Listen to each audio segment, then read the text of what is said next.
Dans cette vidéo, nous allons nous intéresser aux panneaux de particules spéciaux. Il s'agit donc de la deuxième vidéo sur le sujet.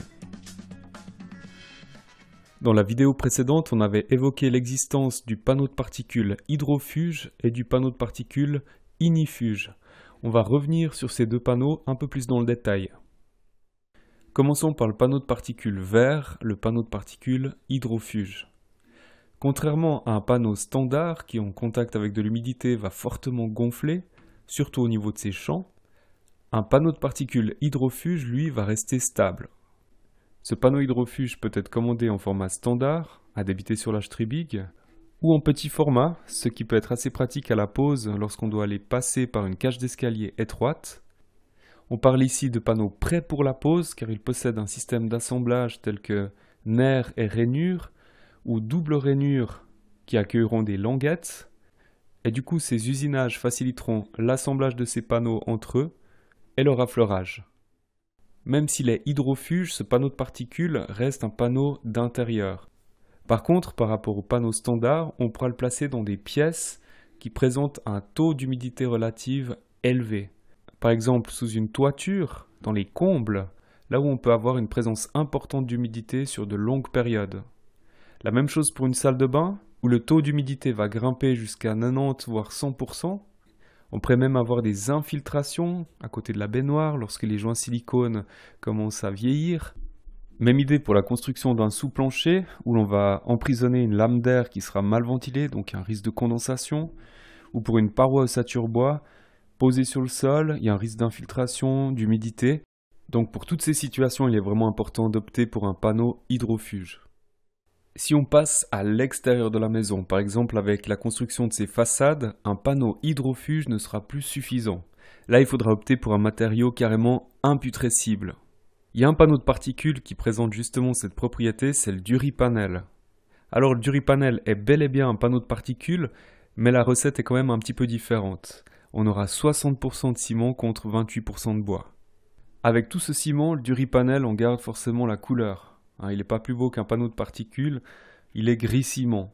Mais si cette couleur ne convient pas, c'est pas un souci, ces parements étant absolument lisses, on peut très bien les plaquer avec du stratifié ou du plaquage bois. Ce panneau de particules lié au ciment cumule les points forts. Premièrement, il a une haute résistance mécanique, une bonne résistance à la flexion en particulier. C'est un bon isolant phonique puisqu'il est très lourd, il a une masse volumique importante, donc il retient le son.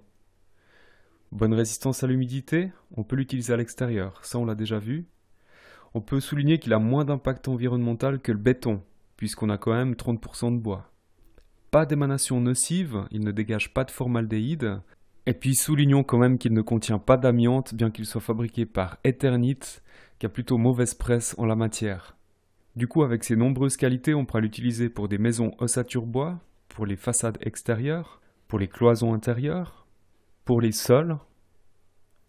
Ici, on a l'équivalent d'une chape sèche posée sur du polystyrène, du Sagex, qui lui-même est posé sur la dalle.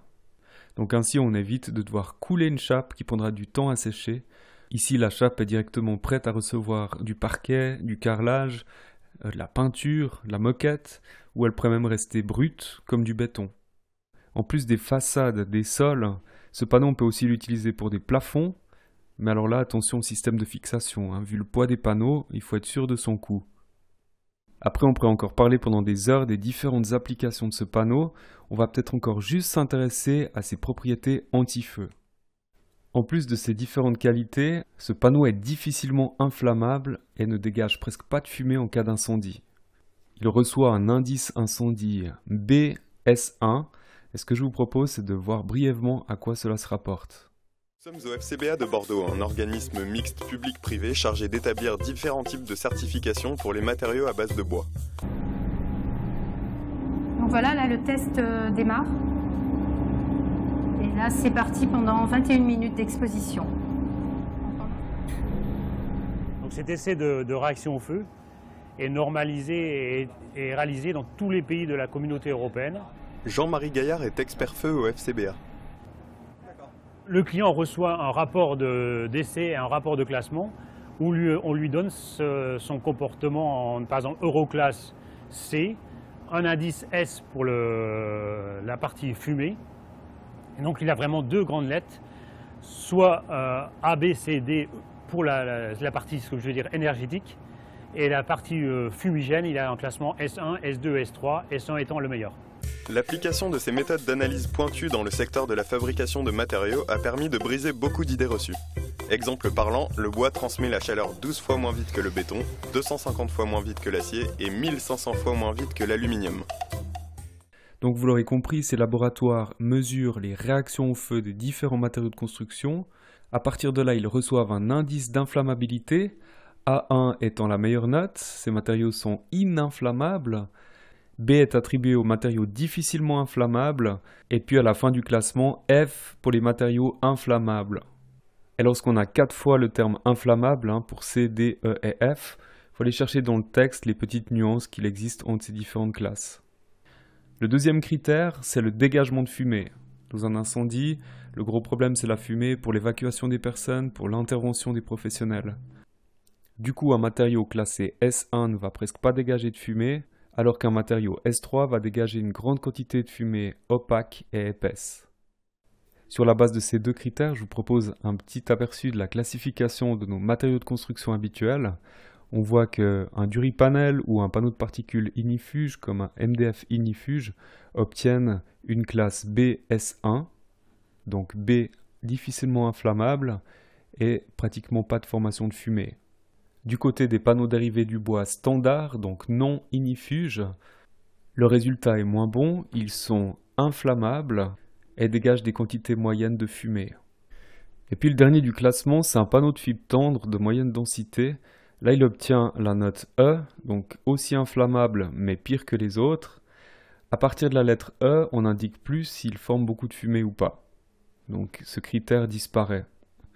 On remarque ici qu'il y a même un troisième critère qui n'apparaît également pas à partir de la lettre E. Il concerne la formation de gouttes incandescentes au contact de la chaleur, ce qui arrivera beaucoup plus fréquemment à des matériaux plastiques qu'à des matériaux dérivés du bois. C'est pourquoi ils obtiennent la meilleure note, soit 0 formation de gouttes incandescentes. Si on en revient aux champions de ce classement, on a déjà parlé du panneau Duripanel. L'autre panneau de particules qui a une bonne résistance au feu, c'est donc le panneau de particules ignifuge. Le panneau de particules ignifuge est donc de couleur rouge, il ne contient pas de ciment, il contient de la colle comme le panneau de particules standard, mais en plus de cette colle, on a rajouté des sels ignifugeants qui vont retarder la combustion. Au contact de la chaleur, ces sels vont rejeter un gaz en surface du panneau qui va remplacer l'oxygène et du coup retarder la combustion. Dans la vidéo qui suit, on va justement voir ces différences qu'il y a dans la combustion d'un panneau ignifuge et un panneau standard. Il s'agit d'OSB, mais le principe est le même pour le panneau de particules ignifuge. Ces dernières années, l'Union européenne a renforcé les réglementations en vigueur concernant les matériaux utilisés dans les bâtiments publics, comme les écoles, les jardins d'enfants, les gymnases et les hôpitaux, et en a initié de nouvelles.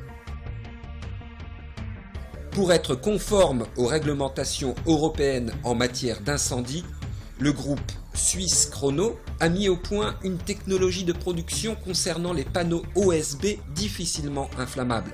Les panneaux ont été examinés dans un institut spécialisé en Allemagne et ont obtenu le label BS2D0, c'est-à-dire celui d'un matériau difficilement inflammable.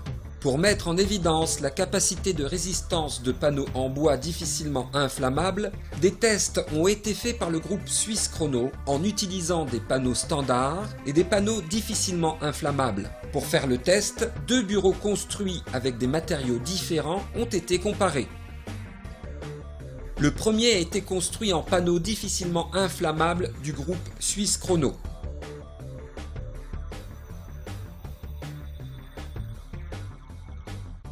Le deuxième en panneau OSB traditionnel.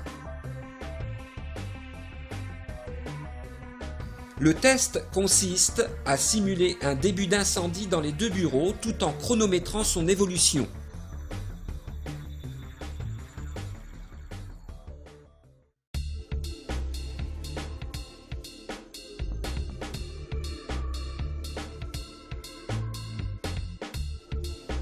L'image de la caméra thermovision indique la température de la pièce.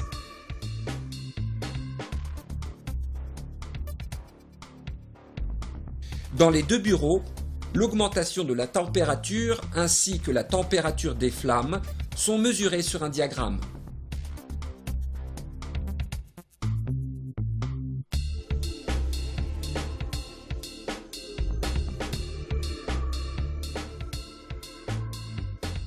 On peut constater sur les écrans de contrôle et sur le diagramme que dans le bureau construit avec des matériaux traditionnels, la température ne cesse de monter. Après un court laps de temps, l'incendie est à son comble. Le mélange des gaz survenus pendant l'incendie s'enflamme. La température atteint plus de 1000 degrés Celsius. L'ensemble est en flammes, les pompiers interviennent et éteignent le feu.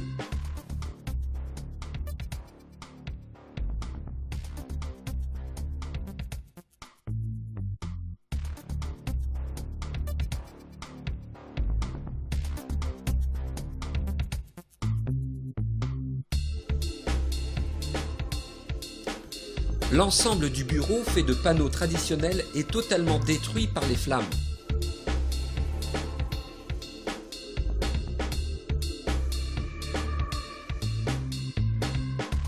Pour ce qui est des panneaux difficilement inflammables, seule la couche supérieure est carbonisée et une couche ininflammable s'est constituée. Le feu ne s'est pas propagé. Par contre, dès la disparition des flammes, le feu s'éteint tout de suite dans le bureau construit en panneaux difficilement inflammables. Il est resté intact. Aucune explosion de gaz n'est survenue et rien dans la pièce n'a été détruit. Après cette comparaison entre un panneau standard et un panneau ignifuge, il est peut-être bien de rappeler que pour une porte EI30, donc une porte coupe-feu, il n'est pas nécessaire d'utiliser un panneau de particules ignifuge. Un panneau de particules standard de 40 mm fait l'affaire.